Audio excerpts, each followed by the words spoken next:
Yan. So naputol ang iyahang RAM ang tawag. So ano siya ang iyahang kaputol sa ayan. So naputol siya.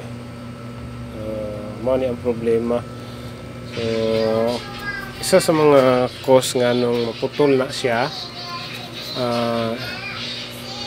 sobrang gahi o kinang mubo na ang chisel na gigamit. So isa na siya, and then ang sunod sa operator. So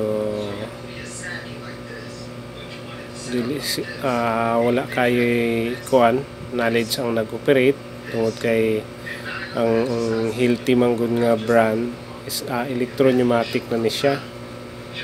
So no need na ni siya nga imuhang itulak pag maayo. So ang kailangan lang ani is 2 kilos ang kabugaton nga mo imong ihatag nga force ani para lang mo function ang iyang hammering. So no need nga imong sakyan ang jackhammer kay the more ni siya nga imong sakyan, the more po siya magkawala ang iyahang hammer. So ang tendency kini siya maputol ni siya, kining ginatawag nato og RAM, which is mo ni siya.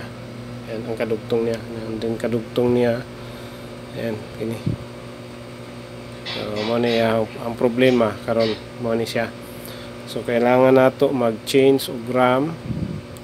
So sa pagkakaroon wala tay stock sa ani, so magulat pud ta og 3 days para lang makakuha nato tong stocks nato.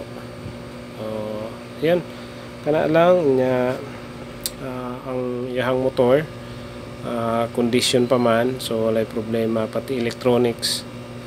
So cleaning lang. Yan kana lang mga katropa. So sa mga naay mga jackhammer diha nga Hilti ang brand, so ang pingid na ninyo pag maayo tungod kay mahal ang mga piyesa ana niya, no? So kailangan gyud nato iampingan, so dili kayo nato i-orient nato ang atong operator nga dili kay nato sakyan.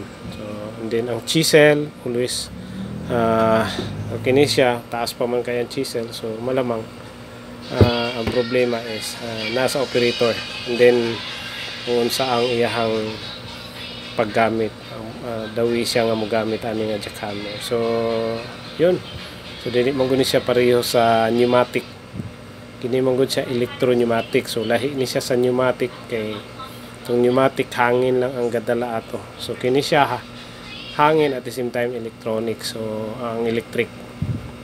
So mao ni siya. Kana lang mga katrupa, until sa next video nato, abangan niyo ang pag-assemble na ko ani ug ang pagtaod sa bag-o nga RAM, so para makita ninyo. Then gasket set, no need na siguro mag-change ta og gasket set tungod kay nailis na nato ni siya last time.